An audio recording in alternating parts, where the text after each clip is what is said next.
est 21h30 à Nouakchott. Tout de suite, les principaux titres de ce journal. Le président de la République regagne la capitale après avoir supervisé à Nouadhibou l'annonce de notre capitale économique zone franche.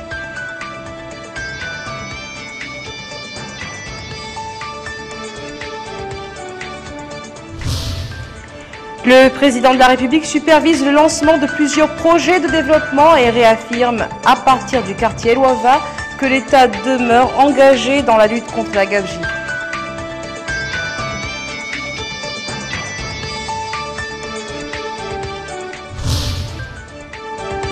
Notre pays et la Banque mondiale signent une convention financière d'appui au programme national intégré de soutien à la décentralisation, au développement local et à l'emploi des jeunes.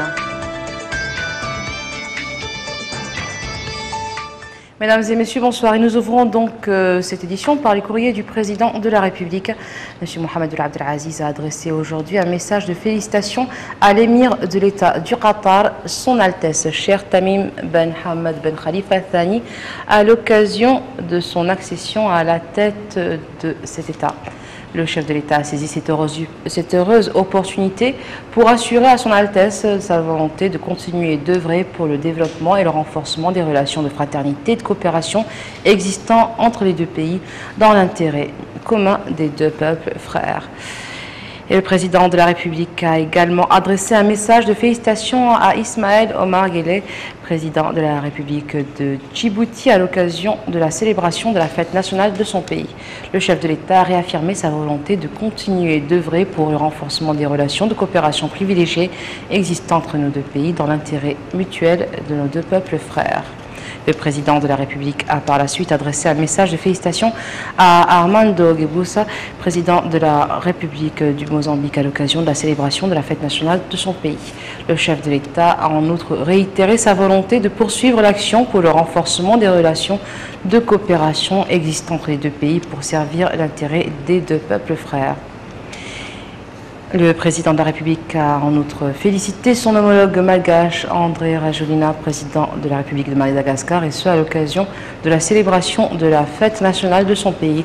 Le chef de l'État a saisi cette heureuse opportunité pour assurer le président malgache de sa détermination d'œuvrer pour le développement des relations de coopération entre les deux pays frères. Et enfin, le président de la République a adressé un message de félicitations à Borut Pahor, président de la République de Slovénie, et ce à l'occasion de la célébration de la fête nationale de son pays. Le chef de l'État a réaffirmé à l'intention de son homologue slovène sa ferme volonté d'œuvrer pour le renforcement des relations de coopération privilégiées existant entre les deux pays dans l'intérêt commun des deux peuples. Le président de la République, Mohamed Ould Abdelaziz, a regagné donc Nouakchott aujourd'hui en fin de matinée en provenance de la capitale économique, après avoir supervisé le lancement des activités de la zone franche de Nouadhibou. Le président de la République a été accueilli à l'aéroport international de Nouakchott par le Premier ministre, Dr Moulay Ould Mohamed El-Graf, des membres du gouvernement, le chef d'état-major particulier du président de la République, le Wali et le président de la communauté urbaine de Nouakchott.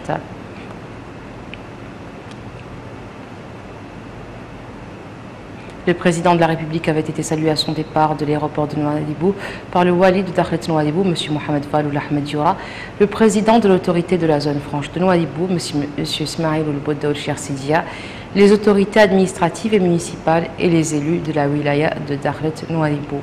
Après avoir passé en revue un détachement des forces armées nationales venu lui rendre les honneurs, le président de la République a salué les hautes personnalités présentes au cérémonial de départ. Au cours de cette visite, le président de la République était accompagné d'une importante délégation comprenant plusieurs membres du gouvernement et le directeur de cabinet du président de la République.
Du président de la République, Mohamed Abdelaziz, a été marquée par la visite et l'inauguration de plusieurs projets de développement.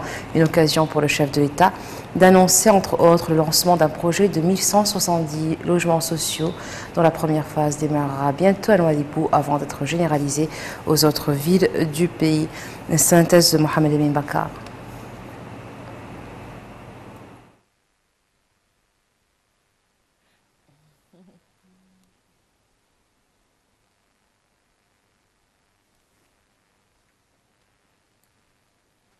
Le président de la République a pris connaissance du plateau technique de cette formation qui renferme un service de maternité et un personnel soignant composé d'un médecin-chef, de 3 sages-femmes, d'une infirmière et d'un certain nombre d'accoucheuses. Le président de la République, qui a été accueilli par le ministre de la Santé et ses principaux collaborateurs, a exhorté les autorités sanitaires à rapprocher les prestations des usagers et de tout faire pour alléger leur souffrance à travers des soins rapides et de qualité. S'adressant aux populations du quartier qui lui ont réservé un accueil chaleureux et spontané, le président de la République a 1170 logements au profit des populations à faible revenu. Ce programme, dont 50% du capital supporté par l'État et le reste par les bénéficiaires, suivant leur pouvoir d'achat et de façon rééchelonnée, sera élargi ultérieurement vers l'ensemble des wilayas du pays, conformément au programme électoral du président de la République qui privilégie les franges défavorisées de la société.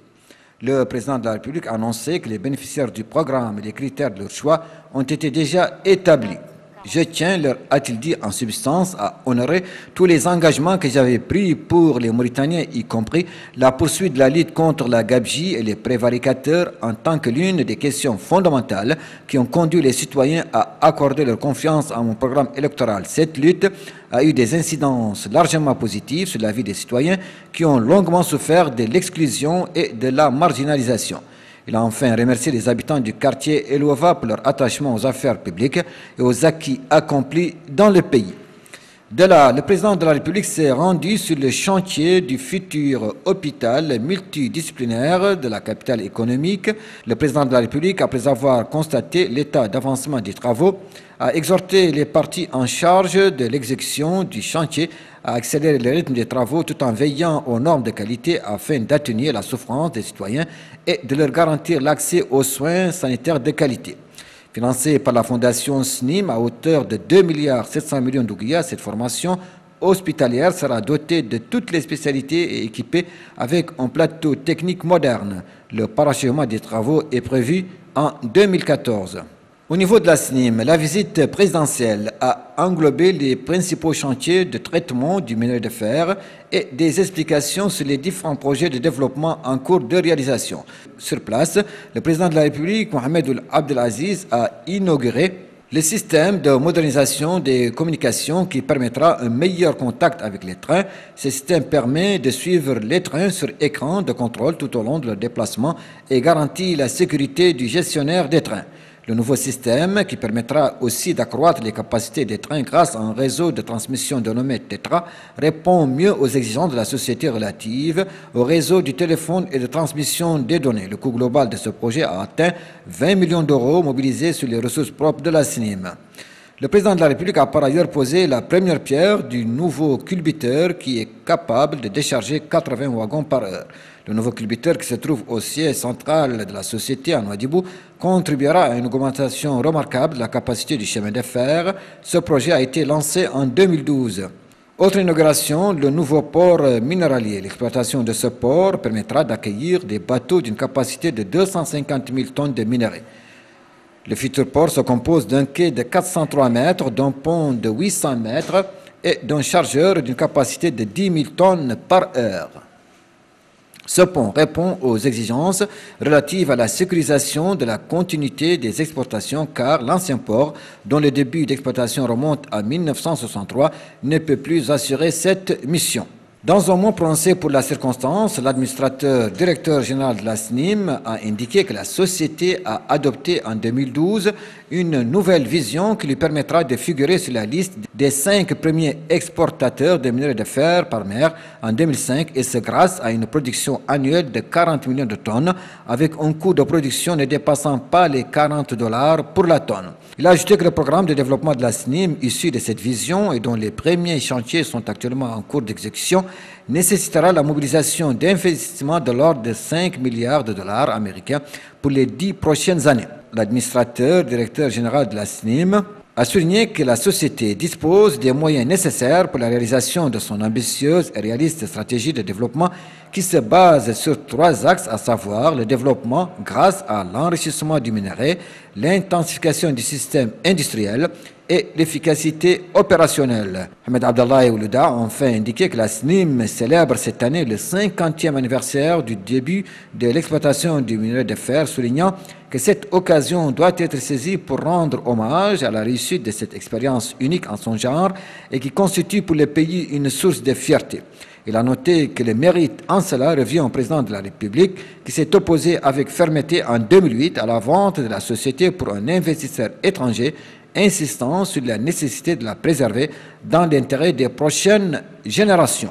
Sur le plan maritime, le président de la République a inauguré le nouveau bateau Aukar, dernière acquisition au profit de nos gardes-côtes. Le bateau dont le président de la République a visité les équipements avant de s'informer de leur impact dans la surveillance de nos eaux territoriales contribuera à renforcer les capacités des gardes-côtes nationales en matière de protection des frontières et de la lutte contre le trafic. Il dispose de 2 hélices fixes à pales fixes, donc ça facilite la manœuvrabilité du bateau. Il est doté de 2 stabilisateurs de roulis, de 2 radars dont un a servi à l'AIS, le système d'identification automatique. Il est doté de l'AIS lui-même, d'une balise Inmarsat capable de positionner les bateaux à travers les satellites. Il est doté d'une salle de réunion confortable.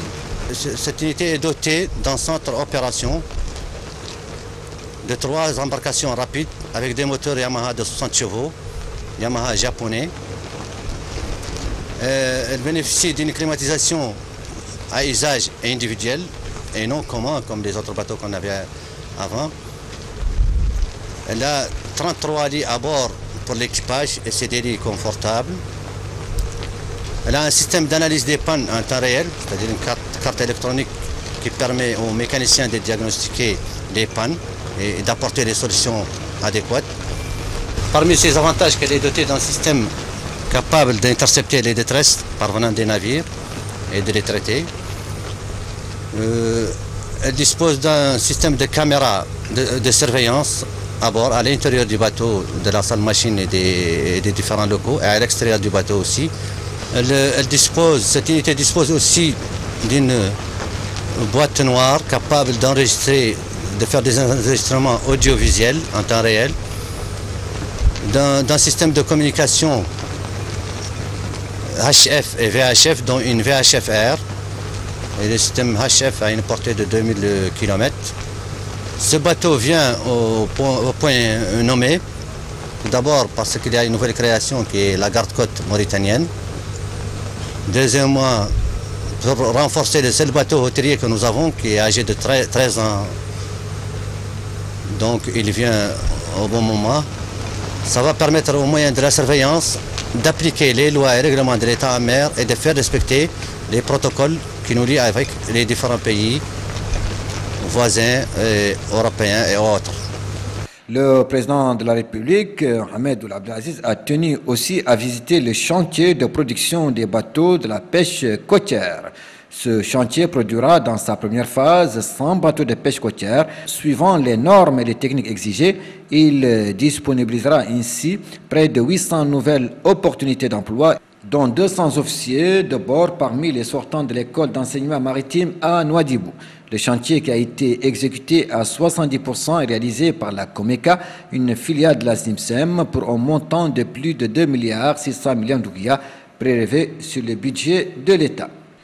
Le président de la République s'est rendu sur les différentes composantes du chantier, a écouté des explications sur les avantages de ce projet, ses composantes et son rôle dans le renforcement de la flotte de pêche côtière dans le but de permettre aux marins d'améliorer leur production.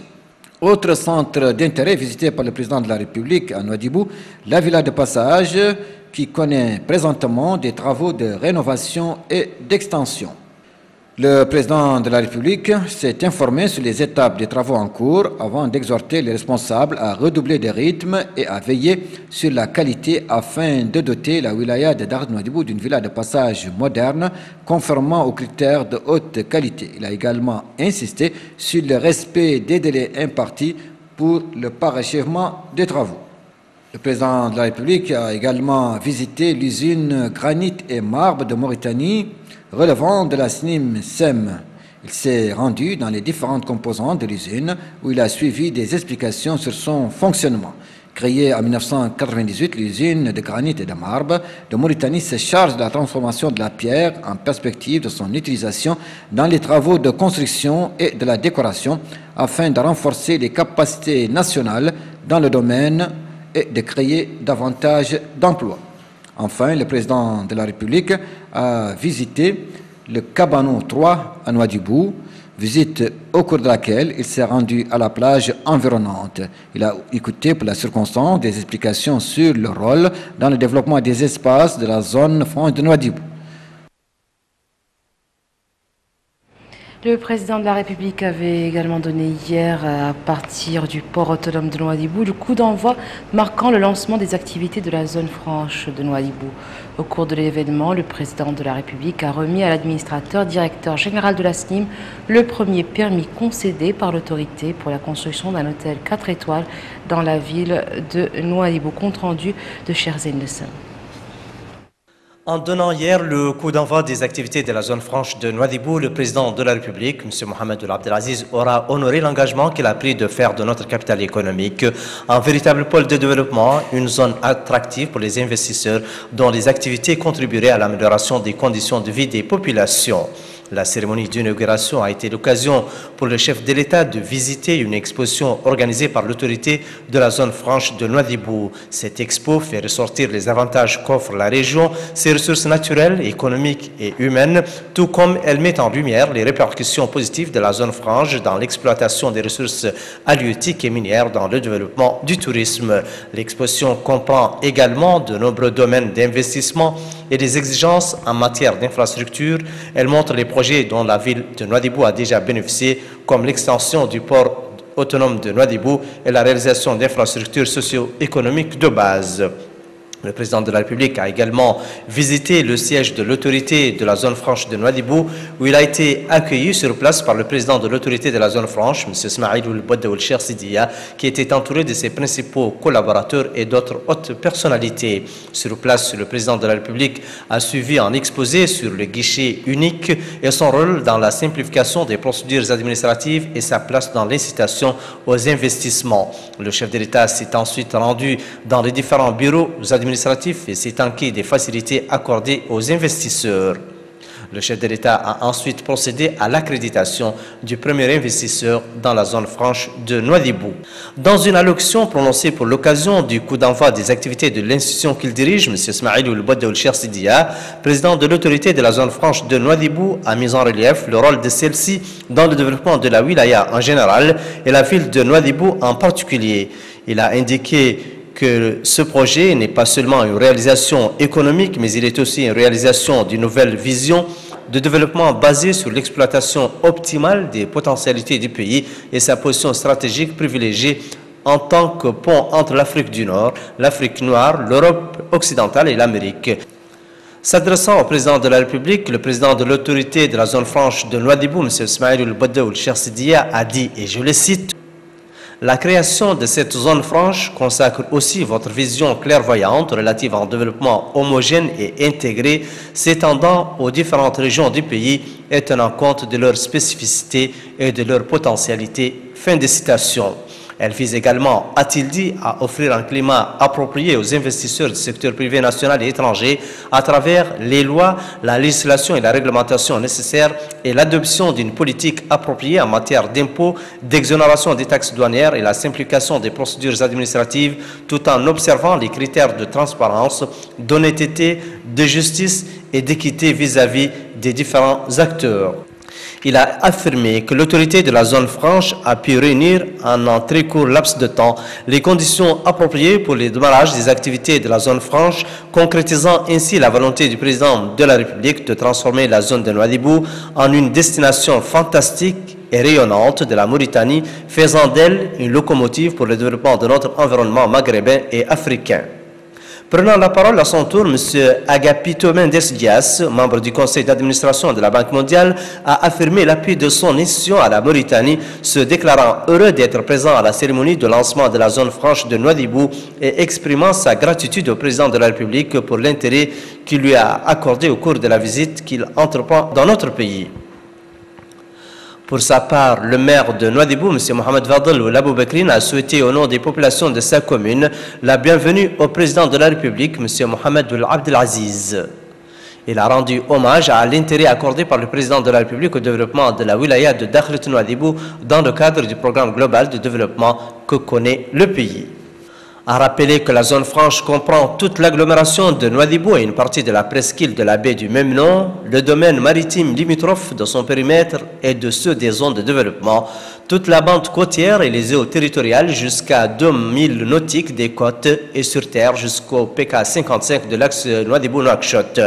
L'objectif stratégique majeur visé à travers la zone franche est de faire de la Mauritanie et de Nouadhibou en particulier une destination privilégiée tant pour les investisseurs internationaux que pour les opérateurs nationaux.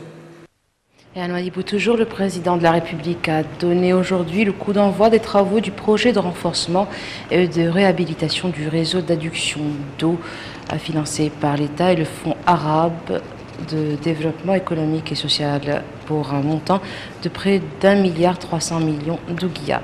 Le projet permettra à des centaines de familles d'avoir accès à l'eau potable. Moussa Ndiaye. Ce projet de renforcement et de réhabilitation du réseau d'adduction d'eau à Nouadhibou est financé par l'État mauritanien et le Fonds arabe de développement économique et social FADES pour un montant de près d'1,3 milliard d'ouguiya. Le projet se compose d'un réseau de plus de 100 km de tuyaux de qualité, de 5000 branchements et de 5 bornes fontaines. Le projet permettra à des centaines de familles d'accéder aux services de l'eau potable. Sur place, le président de la République, son Excellence, M. Mohamed Ould Abdelaziz, a suivi des explications sur la nature du projet, ses avantages et ses répercussions positives sur la vie des populations de la ville de Nouadhibou, notamment celle des quartiers les plus vulnérables. Dans un mot prononcé pour la circonstance, le ministre de l'Hydraulique et de l'Assainissement, M. Mohamed Lamine Oulaboy Ould Cheikh El-Hadrami, a insisté sur l'importance de ce projet qui, dit-il, vise à assurer l'approvisionnement de la ville de Nouadhibou en eau potable. Le ministre a indiqué que conformément au programme d'habitat social réalisé au profit des citoyens les plus pauvres annoncé par le président de la République, le département de l'hydraulique et de l'assainissement se penchera à la réalisation d'un programme spécial pour réaliser des branchements domestiques à des prix réduits. Le ministre a précisé que sur instruction du président de la République, son Excellence, M. Mohamed Ould Abdelaziz, 4 groupes électriques ont été acquis pour remplacer ceux qui se trouvaient à la station de Boulanoir, soulignant que cela permettra pour la première fois d'exploiter à fond les capacités du système d'adduction. Il a aussi souligné que la ville de Nouadhibou bénéficiera très prochainement de réalisations qui seront accomplies dans le cadre d'un gigantesque projet d'approvisionnement en eau potable de villes du nord du pays avec des techniques de pointe.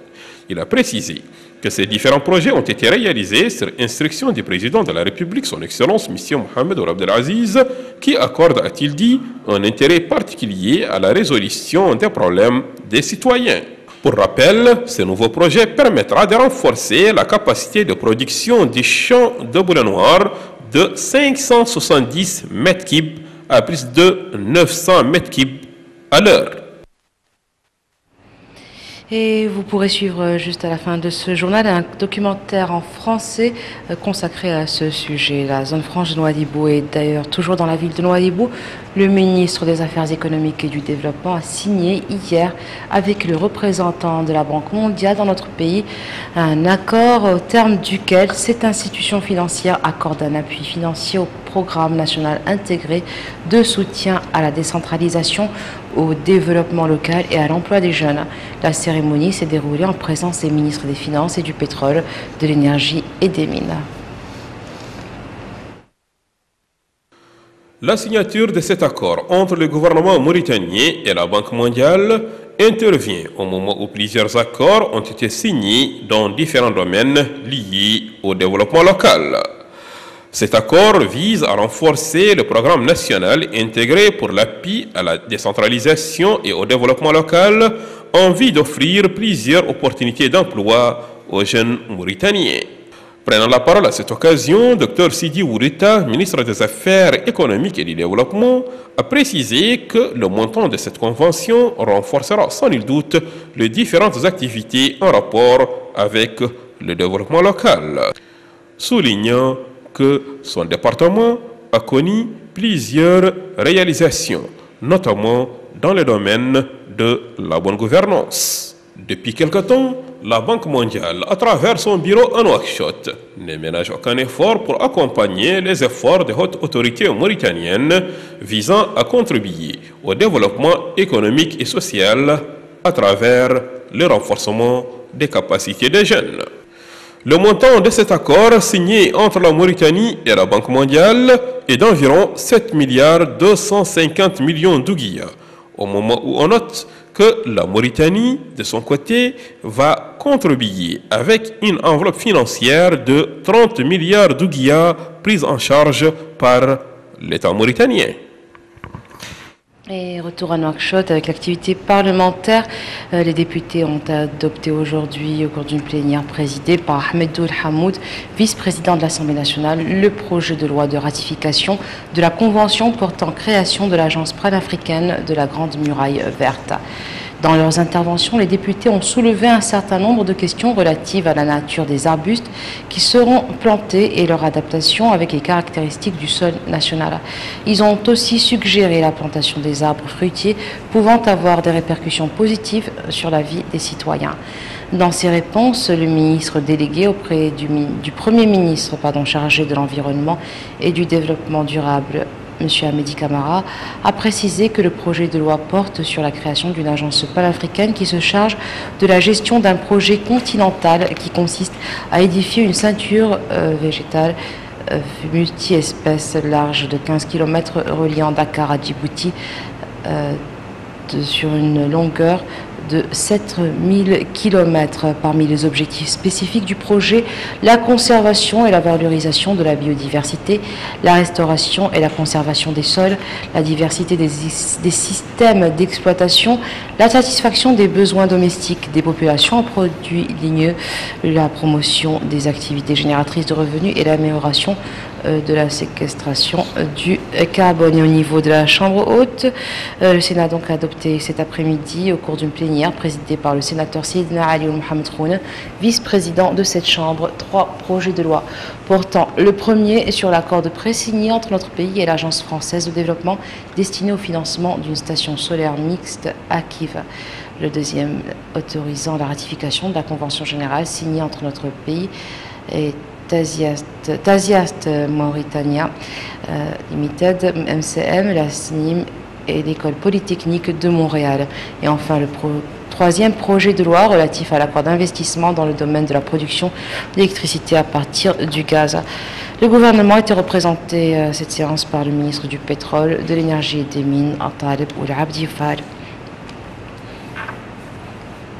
Et dans le cadre de la tournée qu'il a effectuée récemment dans la zone du Triangle d'Espoir, le ministre de l'Habitat, de l'Urbanisme et de l'Aménagement du Territoire a supervisé au village de Djoumbalome, au levant de la commune de Voumgrite, une réunion au cours de laquelle les représentants de 7 villages de la zone ont annoncé leur décision de s'unir et de s'organiser dans un cadre urbain unifié pouvant leur rendre disponibles les éléments essentiels nécessaires pour la vie. Retour à Mohamed Ibn Bakar.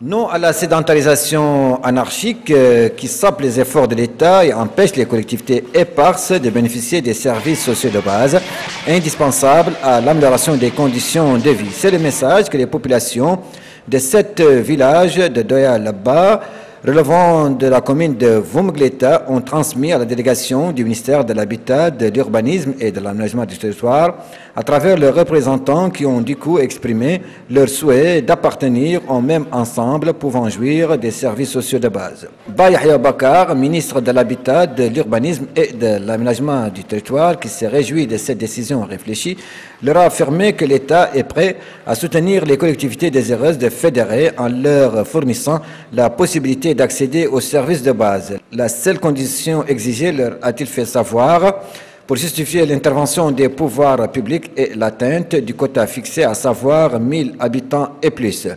Il a donc demandé aux 7 villages de se regrouper avec les localités voisines pour assurer l'atteinte de ce quota. Dans son intervention devant le ministre, le maire de Voumgleta a indiqué que les populations des 7 villages sont convaincus de la nécessité de vivre en communauté à l'instar de leurs autres concitoyens qui avaient entrepris la même voie, en l'occurrence celle de Bektlahwash, Termessa et Borat, pour épargner les ressources que l'État dépensait pour des collectivités vivant de manière isolée les unes des autres.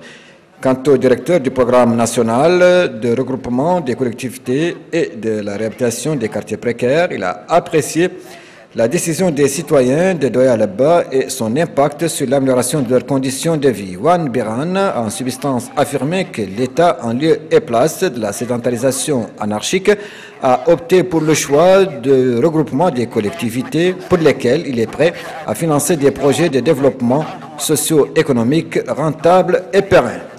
Les représentants des populations ont apprécié la visite du ministre de l'Habitat, de l'Urbanisme et de l'Aménagement du Territoire dans leur localité qui est, ont-ils dit, l'exemple vivant du village dépourvu de l'essentiel des composantes de la vie. Ils lui ont fait part de leurs doléances résumées dans la fourniture de l'eau potable, la santé et des activités génératrices de revenus. Requête que Yahya Bakar a assuré qu'elle sera satisfaite, affirmant qu'il est venu sur instruction du président de la République pour s'enquérir des problèmes auxquels les collectivités sont confrontées afin de leur trouver dans les plus brefs délais les solutions qui s'imposent. Il les a enfin assurés que cette visite ne restera pas sans conséquence et que les problèmes qu'ils ont soulevés seront traités avec attention et intérêt. Nouakchott a abrité ce matin les travaux de la réunion de l'Institution maghrébine des céréales et des semences. Cette rencontre permettra aux participants de faire le bilan des activités de l'institution en vue du renforcement des échanges bilatéraux dans le domaine des céréales et des haricots secs entre les États de l'Union, ainsi qu'œuvrer pour uniformiser les normes et les législations nécessaires à la production et à la circulation des semences, en plus de sa surveillance en tant que mécanisme important dans l'augmentation qualitative et quantitative sur la production. Supervisant la rencontre, le secrétaire général du ministère du Développement rural, M. Mohamed Oulahmed Aïd, a indiqué que l'organisation de cette rencontre maghrébine technique coïncide avec le regain national de projets prometteurs d'un développement du secteur agricole sous le parrainage du président de la République, Mohamed Abdelaziz. La ville de Nouadhibou a abrité un séminaire de formation sur la lutte contre le phénomène du blanchiment d'argent et du financement du terrorisme au profit des secteurs de la gendarmerie, de la police et des douanes. Cet atelier, organisé en collaboration avec la Commission d'analyse des informations financières au niveau national et le Programme des Nations Unies pour la lutte contre les stupéfiants et le crime organisé sous le patronage de la Banque centrale de Mauritanie. Cette rencontre vise à familiariser les participants avec les techniques de recherche et d'enquête relatives aux crimes de blanchiment d'argent et de financement du terrorisme. Le Palais des Congrès a abrité ce soir la cérémonie de clôture du deuxième congrès du syndicat des journalistes mauritaniens organisé sous le thème « Liberté de l'information en Mauritanie ». Le congrès a été couronné par l'élection d'un nouveau bureau à la tête duquel il y a le journaliste donc, Ahmed Salam, ou Mokhtar Salama. Pendant ces 2 jours, les participants ont suivi des exposés abordant la réalité des médias en Mauritanie et participé dans des ateliers aux travaux traitant de différents aspects liés au développement de la presse et à la promotion de la liberté d'information dans notre pays. L'Institut de la langue arabe, qui enseigne donc cette langue pour les non-arabes, des non-arabophones, a organisé une cérémonie de fin d'année scolaire 2012-2013 marquée par l'organisation de plusieurs activités pédagogiques ainsi que la distribution de prix aux lauréats. La cérémonie a été l'occasion pour les intervenants de souligner dans l'ensemble l'importance du rôle que joue cet institut dans l'enseignement de la langue arabe pour les non-arabes, arabophones en sa qualité de langue du Saint-Coran. Activité culturelle toujours, le roman de l'écrivain Mbal Koulbeiro qui était au cœur du colloque que le Musée national a abrité hier soir. Cette manifestation a été l'occasion de présenter ce roman qui représente un tableau artistique coloré et multiforme de la culture et des valeurs traditionnelles de la société mauritanienne. L'auteur, l'écrivain et journaliste Bark Lubero a indiqué que cet apport intervient pour renforcer la production au niveau de la scène culturelle et littéraire dans notre pays. Et voilà, ce sera tout pour aujourd'hui. Avant de nous quitter, comme toujours, le rappel des titres. Le président de la République regagne Nouakchott après avoir supervisé à Nouadhibou l'annonce de notre capitale économique, zone franche.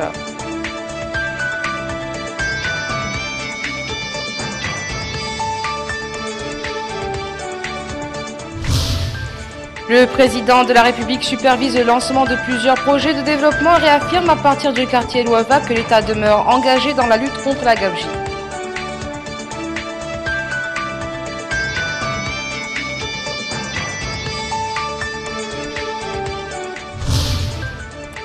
Dans notre pays, la Banque mondiale signe une convention financière d'appui au programme national intégré de soutien à la décentralisation, au développement local et à l'emploi des jeunes. Merci d'être restés avec nous. Je vous souhaite à toutes et à tous une excellente fin de soirée.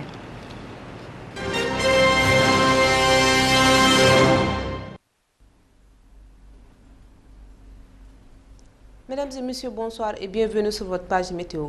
Demain, Inch'Allah, les FIT se positionneront à l'est du Brakna, le centre du Tagan et le nord de Hod el-Sharqi avec quelques activités pluvieuses orageuses sur les deux Hod et les Guidi Makha.